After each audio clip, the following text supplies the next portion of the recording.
Hello friends, कैसे हो आप सभी। स्वागत है आप सभी का फिर से एक नए वीडियो में।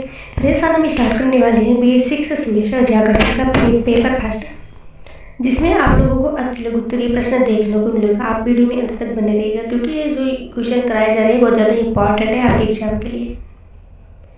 फर्स्ट क्वेश्चन देखिएगा। क्वेश्चन नंबर फर्स्ट है, भारत में सिंचाई के साधनों का नाम उल्लेख कीजिए। फ्रेंड्स, अगर सिंचाई के साधनों की बात करें तो भारत में कई प्रकार से सिंचाई की जाती है, जैसे कि कुएं द्वारा सिंचाई की जाती है, तालाबों द्वारा सिंचाई की जाती है, नहरों द्वारा सिंचाई की जाती है। क्योंकि भारत एक कृषि प्रधान देश है। कृषि प्रधान का मतलब क्या होता है? कृषि प्रधान का मतलब ये होता है कि जैसे अपना भारत है, भारत संरचनात्मक दृष्टि से गाँव का देश है। भारत कैसा देश है?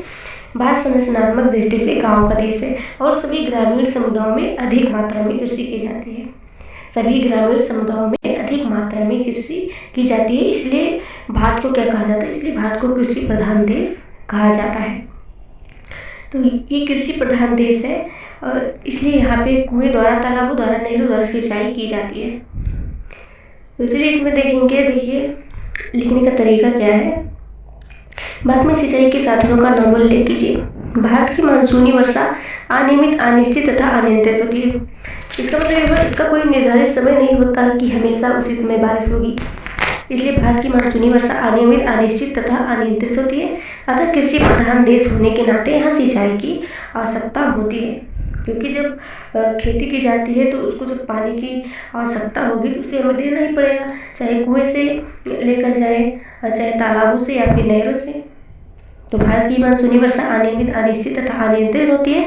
अतः कृषि प्रधान देश होने के नाते यहाँ सिंचाई की आवश्यकता होती है। भारत में सिंचाई के प्रमुख साधन निम्न है। पहला है कुएं, नलकूपों द्वारा सिंचाई। कुएं द्वारा सिंचाई कैसे की जाती है? कुएं से पानी खींचकर बाल्टी से सीधे खेत में डाला जाता है। दूसरा है तालाबों द्वारा सिंचाई। तालाबों द्वारा सिंचाई जो है, तालाब एक प्राकृतिक रूप से वर्षा के माध्यम से भर जाती है। तालाब क्या होते हैं? प्राकृतिक रूप से वर्षा के माध्यम से भर जाते हैं, इसलिए सिंचाई के लिए तालाब का उपयोग किया जाता है। और तीसरा है नहरों द्वारा सिंचाई। नहर एक कृत्रिम जलमार्ग है जो खेतों तक पानी लाने के लिए बनाया जाता है, और ताकि सिंचाई आसानी से की जा सके। तो फर्स्ट क्वेश्चन आपका कंप्लीट हो गया। बहुत ज़्यादा इंपॉर्टेंट भी है एग्जाम के लिए, तो इसे आप लोग तैयार कर लीजिएगा। अब आगे बात करेंगे हरित क्रांति के बारे में।